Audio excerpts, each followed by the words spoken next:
4.3 billion people live across this vast continent called Asia, and we are telling their stories. On this edition, seeking greener pastures, farmers from India's Punjab state settle in Georgia to escape poverty at home.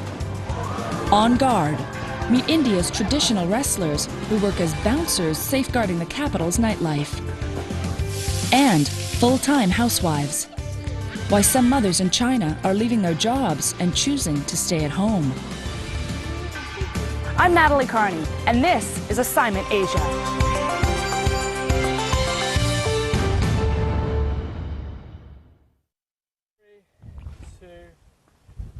Welcome to the program. It's not all that unusual these days to see people wearing turbans tilling the fields here in rural Georgia. What was once a very unusual destination has now become much more attractive for Indian farmers looking for opportunities abroad. Dozens of Punjabi farmers have settled here, helping make the agricultural sector in this country grow. But as my report shows, it's not always been an easy transition.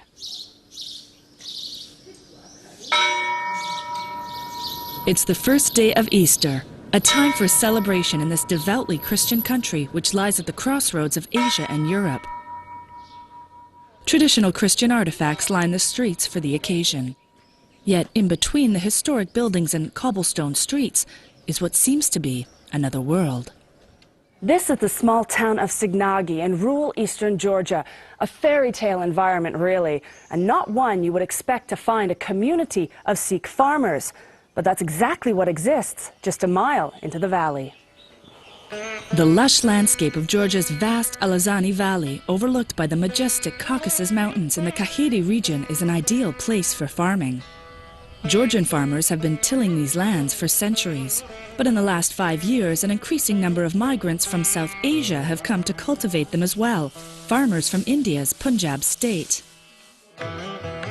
Here in Sonori village, Indians have converted a humble house into a temple. With land prices a fraction of what they are back home, these men moved to rural Georgia, dreaming to start or expand their economic opportunities. Only these are progressive farmers. Only progressive farmer wants to go and abroad. They consider themselves reformists, farmers willing to take risks and step out of traditional ways of doing things to increase their chances of success. And here we put 70 to 80% of our savings. Agriculture makes up almost 10% of Georgia's nearly $790 billion economy. But despite Georgia's abundance of agricultural land, local farmers have limited ability to develop them, and so the country has to import more than 80% of its food. შემიძლია ვთქვა, რომ ჯერჯერობით საქართველოში სოფლის მეურნეობა განვითარებული არ არის ის დონეზე, რაც დღევანდელობას შეეფერება მსოფლიო სტანდარტების მიხედვით. ძალიან ჩამორჩენილი არის როგორც მეცხოველეობის დარგები, ასევე სოფლის მეურნეობის სხვა დარგებიც. To bolster domestic production, the Georgian government eased visa policies and allowed foreign ownership of land.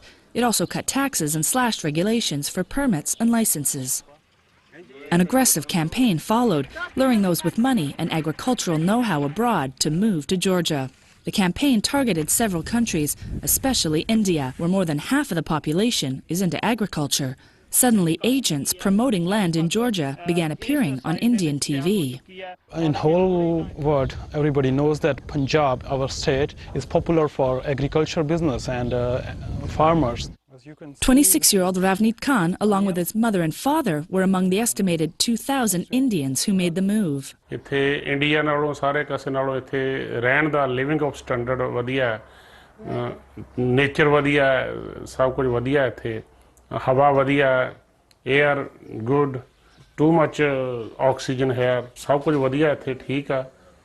ਤੇ ਜੇ ਸਾਨੂੰ government ਸਾਥ ਦੇਵੇ, ਇਥੋਂ ਦੀ government ਸਾਨੂੰ ਵਧੀਆ ਰੱਖੇ, government ਸਾਥ ਦੇਵੇ ਤਾਂ ਬਹੁਤ ਵਧੀਆ ਇੱਥੇ. In Kakheti region, I just found beauty of nature, nothing else. When I seen the buildings, it was like a black and white movie. With gorgeous surroundings and affordable, fertile land, Ravneet and his family were quick to plant their roots. They bought wheat fields, a house, a car, and a dog. In first year, I bought land in the last of 2012, and I made all operations and saw the land. And when I get the crop, the expenses were more than the income. So I thought that I must try in future and let's see what's going to happen. So how did you come to know about Georgia? From the TV channels.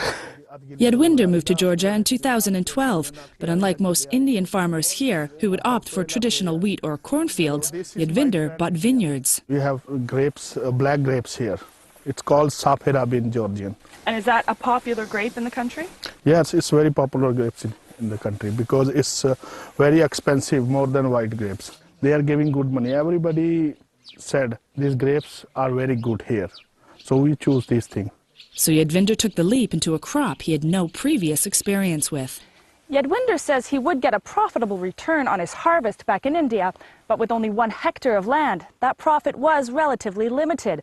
Here he has 82 hectares, and it certainly doesn't hurt that Georgia is a wine-loving country. Georgia produces more than 15 million bottles of wine every year as part of a tradition that dates back thousands of years.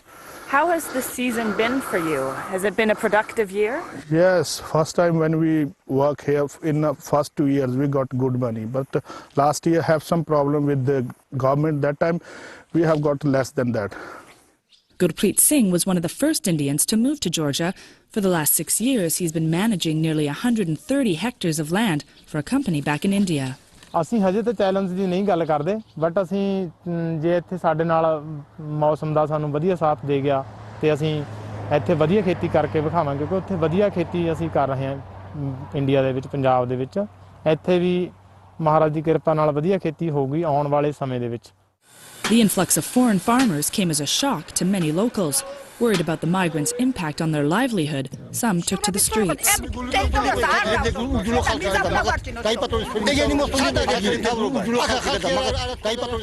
განპირობებული იყო რომ ადგილობრივ მოსახლეობას არ ეკითხებოდნენ ვინც გასცემდა ამ მიწას, ვის საკუთრებაშიც იყო ეს მიწა, სახელმწიფოს საკუთრებაში იყო და სახელმწიფო ანგარიშს არ უწევდა ადგილობრივ მოსახლეობას.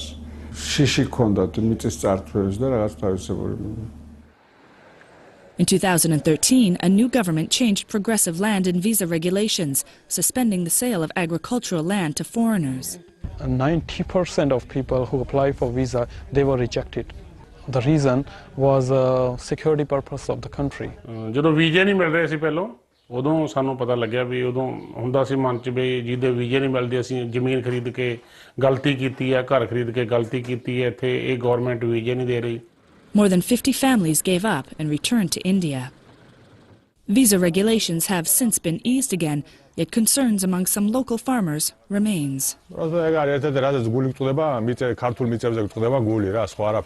უცხო ტომელების ხელში ხდება პატარა ერი ვარ და ისეც გადაშენების პირას ავარ დემოგრაფიული მდგომარეობა ცუდი არის ჩვენთან ქართველი იყოს და ქართველმა მოიყვანოს ვიდრე ინდოელი რა იგრე ცოტა ერი ხო ცოტა ვარ და ეხლა გამოვხსენ რო დავამუშავოთ ადგილები ეგრე შოუნა ვაყარო ნახეთ და გერჩემოსულა რა იყო და ახლა But their frustration appears to be not so much with the success of their new neighbors, but with what they see as inadequate government support. რთულია იმ ხრივ რომ არავის იმედი არ უნდა ქონდეს შენ თვითონ შენი ფინანსები თუ ნაწარმოო რა სახელმწიფომ ერთი წელი შემოიღო წლიური პროცენტი 8% ისიც მოგვიხსნეს Ravneet's farm has created jobs, allowing his family to integrate into the community. Yet inside his home, one would never know they're living in rural Georgia.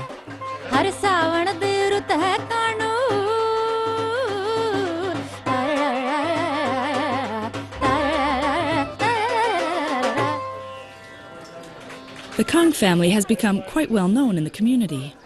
The family even helps their neighbors out financially. And they always pay you back. Yeah, always pay you back. Nice people. I love everybody. And they all love you too? Yes. Some of the Indians, like the Kangs, have also learned the Georgian language.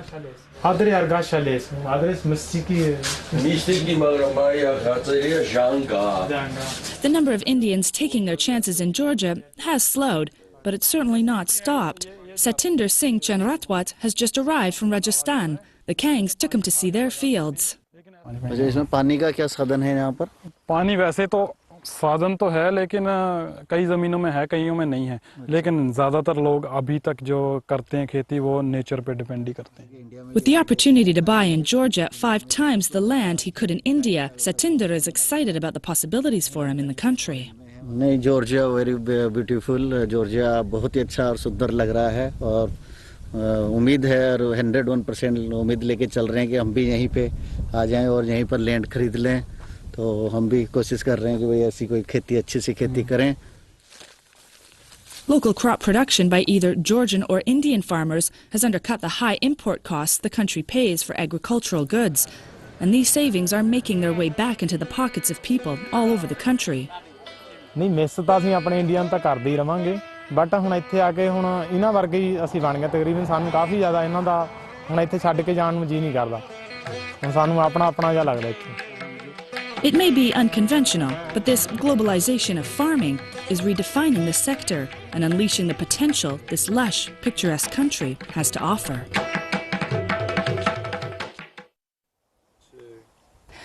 With all their life savings invested, Yadvinder, Ravneet and many others from the community say they are here to stay.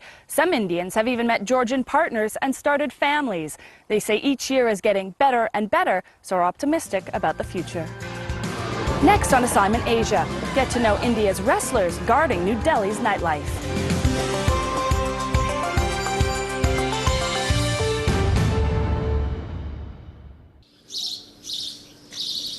With a growing number of affluent customers, the Indian capital's clubbing scene has boomed in recent years, and so has the need for bouncers to provide security.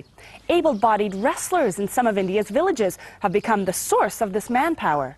Jyoti Karat tells us the story of one man who seized the opportunity. A traditional wrestler who dreamed of being an Olympian is now a towering figure over New Delhi's nightlife.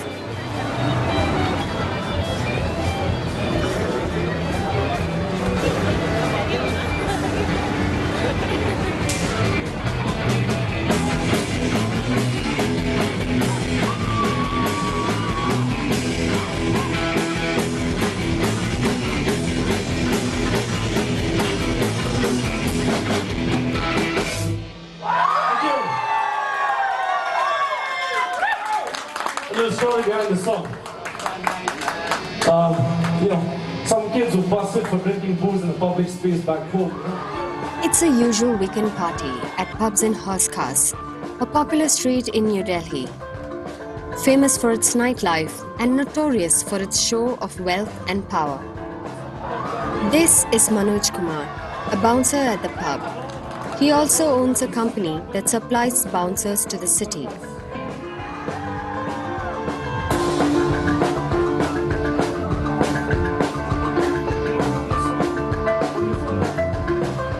Most of his employees are like him. They grew up training to be wrestlers. Like most wrestlers turned bouncers, Manoj Kumar lives in a village in the outskirts of Delhi.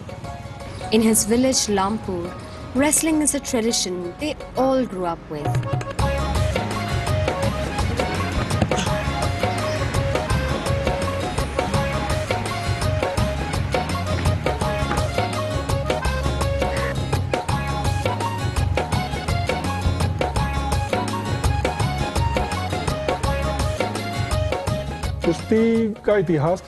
Look at the history of wrestling. In India, we have had it from the times of the Maharajas and the Mahabharat. It used to be called Dvand, Dvandva Yudh. It's in our culture. It is in our blood.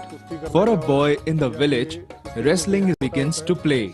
He goes to a wrestling school for his own entertainment and to make a good body for himself.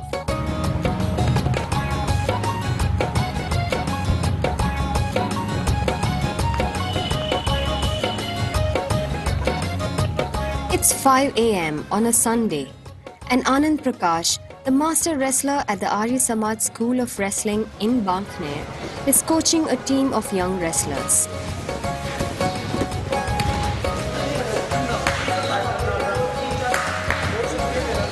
The industry's master is addressed as Anand Ji, a token respect for the 3 long decades of free coaching he has given to the wrestlers.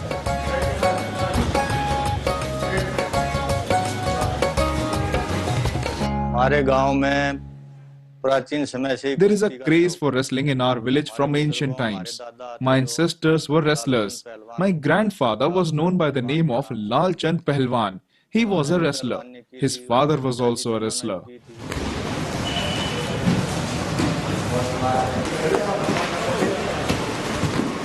Anand ji has coached many international champions and even Olympians. His current young students are no less ambitious. मेरा नाम भगत सिंह है मेरा गांव खोतपुरा जिला Panipat My name is Bhagat Singh. I am 15 years old. I have been wrestling for 4 years. I want to be an Olympian someday. These young men work hard for an average of 10 hours a day, hoping that someday their Olympic dreams would come true. At the wrestling competition for seniors, Anand ji is judging wrestlers in weight categories ranging from 54 to 140 kilograms. Here, wrestling is serious business. The stakes for wrestlers are high. अखाड़ों में जाते हैं, कुश्ती करते हैं. The youth goes to the wrestling schools, wrestles, goes forward participating in competitions, in international competitions, national level competitions. The wrestlers who win gold and silver at the national level competitions are given good government jobs and a fat salary. Their lives change after that, meaning wrestling is a small game meant to keep you healthy, and that very game completely changes your life.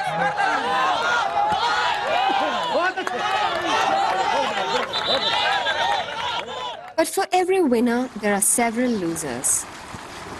Manoj Kumar had abandoned any hope of being a champion in the sport and was working in his family farm in Lampur.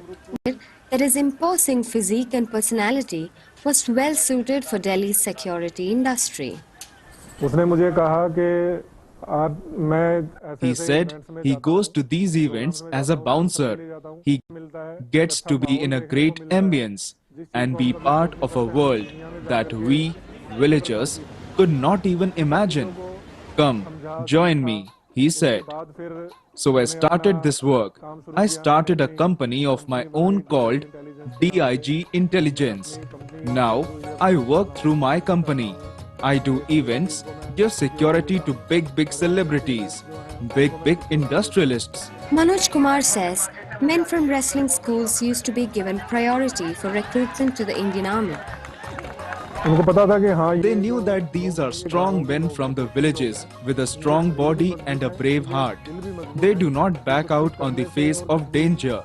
But now, it isn't easy to get jobs with the army or the government. And so, the wrestlers started looking at the private sector and the security business where there is a growing demand for bouncers.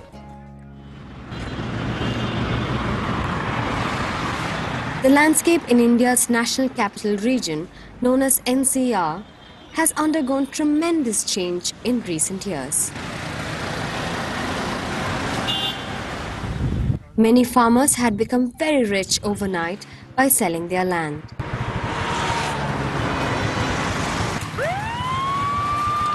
But with new wealth in their hands, they have also been the subject of complaints. People say they often get into drunken brawls, making unwelcome advances towards women, and try to bribe law enforcers. Crimes in the city increased, and so did the need for security. In doing, Manoj Kumar has to cross from one world to another.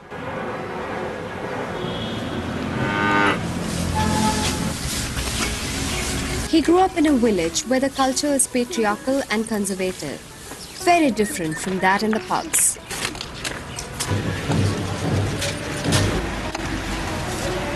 For instance, it is customary for married women there to cover their faces in the presence of an older male. The women in the city have their kitty parties. They go out shopping, drinking, etc. The women in our villages are not like that. They don't even like to go to the cities. They are happy to spend their whole lives going about their domestic chores and derive happiness from little things. As much as Manoj Kumar loves his wrestling schools and village life, He does not regret choosing a career as a bouncer in the security industry. पहले मुझे लगता है कि हाँ अगर मैं ऐसे ही खेतों में ही अपनी जिंदगी गुजार रहा होता I feel that if I had just continued to work as a farmer, I would still be stuck there. My life turned away from it towards the security business. Now my lifestyle has also changed. My manner of speaking has also changed. I keep hoping that in future my children will also have very good kids, and I feel proud that I am protecting someone's life and that they feel safe when I am standing next to them.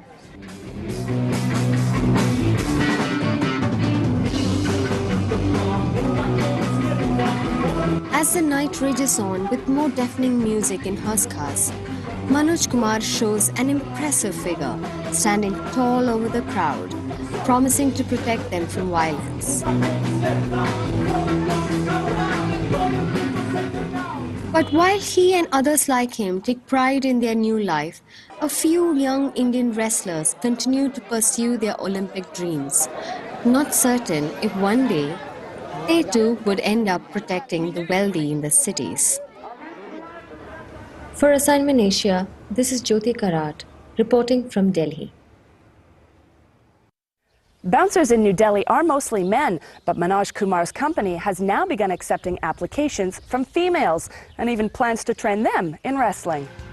When we return, why some career women in China are choosing to become full-time homemakers.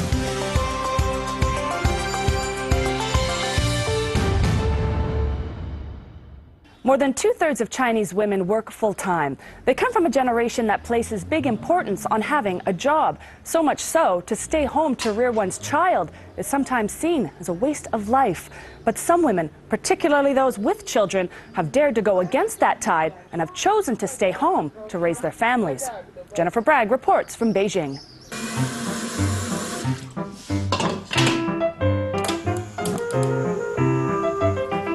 身边很多人告诫我，就说当全职妈妈以后，就要开口伸手向老公要钱了，就要看着脸色，这滋味可不好受。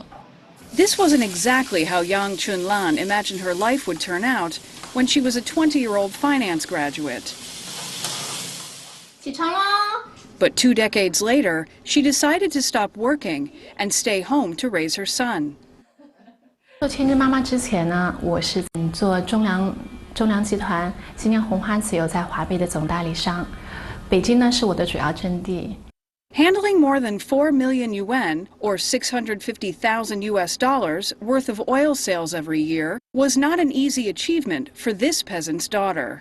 李女人到北京市场来的时候，就是我前期的订货量都非常少，然后呢，包括像一些那个物流公司都不愿意给我来配送。然后到了2011年的时候，我就已经成为我们新疆物流公司去正常大客户了。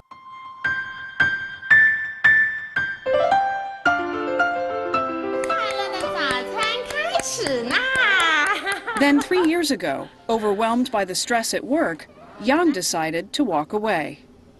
我当时在怀孕的时候，做全职妈妈，怎么说呢，也是个无奈之举吧。 But the decision wasn't easy. More than 2/3 of women in China work full-time. So for Yang, there is a big social stigma against staying home, not to mention pressure from friends and family to keep working. 就是说吧，有点我说。有点顾虑。我有3个小孩，他是最小的一个，这个文化他也高一点，从小他自立性强得很。我们兵团一直苦了好几年，多少年也没有能力买个房子，这房子也是他给我买的。 人家工作就辞掉了，后来你这个再这个找工作要好找不好找。人家小城一个人工作，你拉3个人要生活，你必定把小城的生活给搞好。 Yang's parents grew up in an era when men and women believed that work was the most important achievement in a person's life. And people who didn't work deserved to be despised. During the 1970s, the employment rate in China was up. So in that generation's eyes, Staying at home to raise a child is not a real job. It's just a means of life. 我觉得很多人啊，对全职妈妈的角色啊，全职妈妈就是，你就是打扫卫生、做饭，带孩子，然后呢，给人外人印象就是，蓬头垢面的、邋里邋遢的，觉得不修边幅的那种。 Despite the misconceptions, more highly educated women in China are becoming more open to this option. Unlike their parents, who grew up in poverty, women today can at least afford to stay at home and attach more importance to their kids' education. Eventually, Yang joined a club with other stay-at-home moms, women she can relate to. 建了群吧，大概有半个多月，一直都2个人。那个100天的时候，我们已经超过100人了。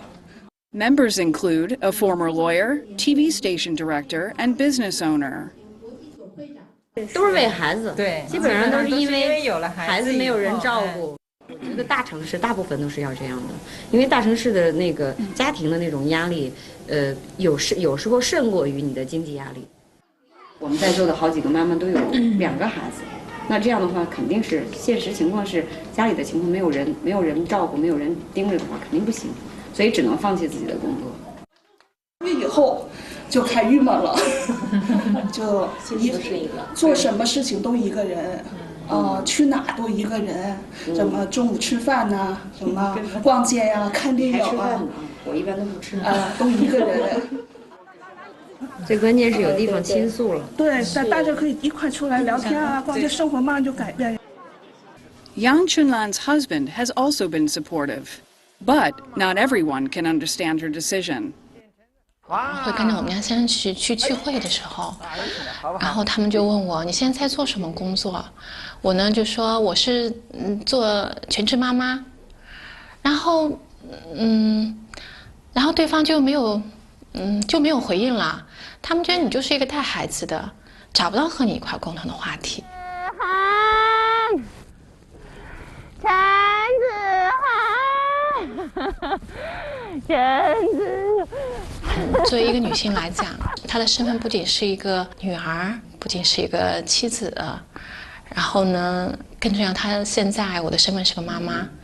我现在是妈妈，我就要把妈妈这个角色做好。中间也许会面临很多，包括有些时候会感觉到空虚，会无奈，会觉得委屈，甚至有些时候会对未来感到迷茫。但是我选择和孩子在一起，我从来没有后悔过。我希望我们家的宝宝能够，快乐的、开开心心的，成长。